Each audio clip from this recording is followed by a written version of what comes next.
श्री स्वामी चरित्र सारामृत अध्याय 13. शुल्क पक्षीचा शशिकर वाढे जसा उत्तरोत्तर तैसे स्वामी चरित्र अध्यायाध्ययी वाढले. द्वादशाध्याय अंती श्रीपाद भट्ट बाळाप्रती कपटयुक्तीने फसवू पाहती परी झाले व्यर्थची. खिन्न झाला चोळप्पा म्हणे श्रींची पूर्ण कृपा मझोहुनी तया बाळप्पा प्रिय असे झाला. वर्तले ऐसे वर्तमान बाळप्पा एकनिष्ठ धरून स्वामी सेवा रात्रंदिन अत्यानंद करत असे. स्वयंपाकादी करावयासी लज्जा वाटत असे त्यासी त्याचे एक समयासी काय बोलती समर्थ निर्लज सानिध्य गुरु असे जाणून निरंतरू ऐसे बोलता सद्गुरु बाळप्पा मनी समजले. अनेक उपाय करून शुद्ध केले बाळप्पाचे मन स्वामी विने दैवत अन्य नसचे थोर या जगी. सेवेकऱ्या माझी वरिष्ठ सुंदरबाई होती तेथे तिने सेवेकऱ्यांचे नित्य त्रास द्यावा व्यर्थची. नाना प्रकारे बोलून केले सर्वांचा अपमान परी बाळप्पावरी पूर्ण विश्वास होतात येत. परी कोणे एके दिवशी मध्यरात्रीच्या समयाशी लघुशंका लागता स्वामींशी बाळप्पा ते उठविले. श्रीते धरून या कर घेऊन गेले बाहेर पाहून या ऐशी परी बाई अंतरी कोपली. म्हणे याने येऊन स्वामींनी केले आपणा अधीन माझे गेले श्रेष्ठपण अपमान झाला. तयपासून बाळप्पाशी त्रास देत अरनिशी घराने सांगत समर्थांशी बाई ते शब्दे ताडीत. अक्कलकोटी श्री समर्थ प्रथमता त्याचे घरी येत तो चोळप्पा विख्यात स्वामी भक्त झाला. एक तपापर्यंत स्वामी सेवा तो करीत त्याशी द्रव्यांशा भोवत असे संप्रता लागली. दिवाळीचा सण येत राजमंदिरा माझी समर्थ राहिले असता आनंदात वर्तमान वर्तले. कोणे भक्ते समर्थांशी अर्पिले होते चंद्रहारासी सणानिमित्त त्या दिवशी अंगावरी घालावा. राणीची मनात विचार येता त्वरित सुंदराबाईस लंबत चंद्रहार द्यावा की.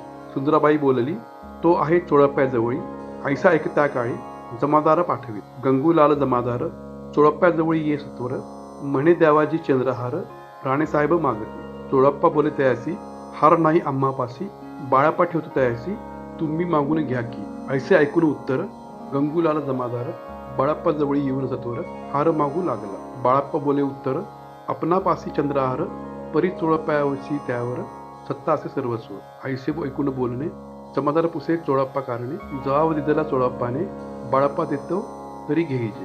ऐसे भाषण ऐकून जमादार परतून नूप मंदिराशी येऊन वर्तमान सर्व सांगे चोळप्याशी ऐकून कृती. राग आला राणीप्रती सुंदरबाईने ही गोष्टी त्याविरुद्ध सांगितले. कारभार चोळप्याचे करी जो होता आजवरी तो काढून त्याशी दुरी करावे राणी म्हणत असे. पहिलेच होते बाईच्या मनी सहाय्य झाली आता राणी सुंदराबाईच्या गगनी हर्ष तेव्हा न समावे. चोळप्पाने आजवरी केली समर्थांची चाकरी धनाप्राप्ती त्या भारी समर्थ कृपेने होत असे. असो एक अवसरी काय झाली नवलपरी बैसरी समर्थांची स्वारी भक्त मंडळी वेष्ट एक वस्त्र तये वेळी पडले होते श्री जवळी त्याची करून या झोळी समर्थे करी घेतली. अलख शब्द उच्चारिला म्हणे भिक्षा द्या आम्हाला त्यावेळी सर्वत्राला आश्चर्य वाटले. जोळी घेतली समर्था काय असे ऊन तेथे जे जे दर्शनाला आले होते त्यांनी भिक्षा घातली.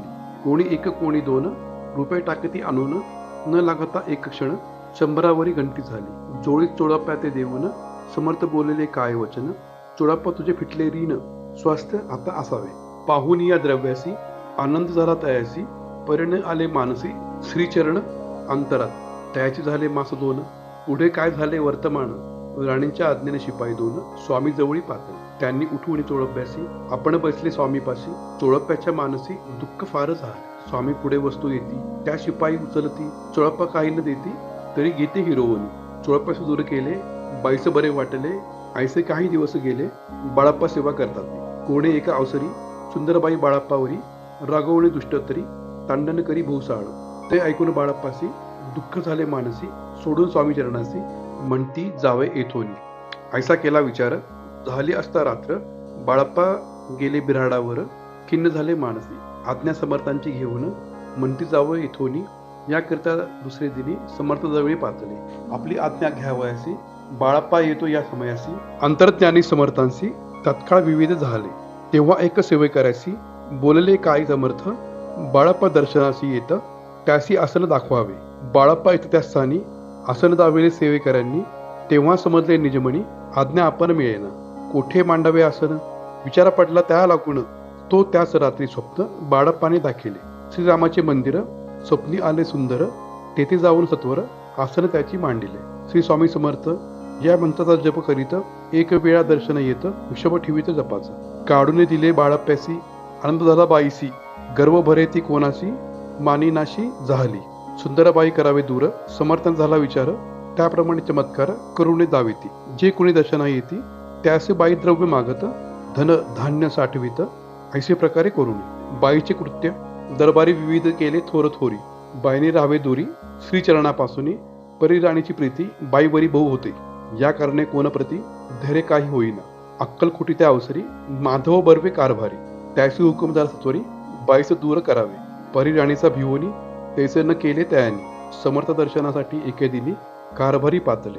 त्याचे बोलते समर्थ कैसा करीत कारभार, ऐसे ऐकून उत्तर बर्वे म्हणी समजले. मग त्यांनी त्याच दिवशी पाठविली फौजदारी, कैद करून या बाईसी आणावे म्हणती सत्वर. आज्ञेप्रमाणे सत्वर बाईस बांधी फौजीदार, बाई करी शोक फार घेऊ उर बडवली. फौजदारांचे समर्थ काय एक न बोलत, कारकिर्दीचा अंत ऐसा झाला बाईच्या. स्वामींच्या सेवेकरिती सरकारातून तत्वता पंचनेमन व्यवस्था केली असं नृपराय. मग सेवा करावयासी घेऊन गेले बाळाप्यासी, म्हणती देवी तुम्हासी पगार सरकारातून. बाळाप्पा बोलले त्यासी द्रव्यांशा नाही आम्हासी, आम्ही निर्लोभी माणसी स्वामी सेवा करू की. बाळाप्पाचा जप होता पूर्ण, एक भक्तात सांगून करविले श्रींनी उद्यापन, विश्वजपाचा सेतला. बाळाप्पाने चाकरी एक तप सरासरी, केले उत्तम प्रकारी समर्थ ते प्रिय झाले. अक्कलकोट नगरात अद्यापही बाळाप्पा राहत, श्री पादुकांची पूजा करीत निराहार राहुनी. जे जे झाले स्वामी भक्त त्यात बाळाप्पा श्रेष्ठ, त्यावर श्री समर्थ करीत होते प्रेम भाऊ. दृढ निश्चय करी भक्ती तैसा सद्गुरु चरणी आसक्ती, तेने येत मोक्ष हाती अन्य साधने व्यर्थची. दृढ निश्चय उदाहरण हे चरित्र असे पूर्ण, श्रोते होऊन सावजन श्रवणी आदर धरावा. उगीच करती दांभिक भक्ती त्यावरी स्वामी कृपा न करती, सद्भावेचे नमस्कारिती त्यावरी होती कृपाळू. पुढील अध्यायी सुंदर कथा ऐका श्रोते देऊन, चिंता जेने निवारे सर्व व्यथा, पारसाशी दग्ध होती. अक्कलकोटी निवासिया जया जय स्वामी राया, प्रातन दिन तुझ्या पाया विष्णुशंकर वंदिती. इति स्वामी चरित्र नाना प्राकृत कथा समस्त, सदा भक्त परसोत त्रयोदशाध्याय गोडहा. इति स्वामी चरित्र सरामृते त्रयोदशोध्याय. श्री स्वामी चरणार्पणमस्तु. शुभम भवतु. श्री स्वामी समर्थ. जय जय स्वामी समर्थ. श्री स्वामी समर्थ. जय जय स्वामी समर्थ.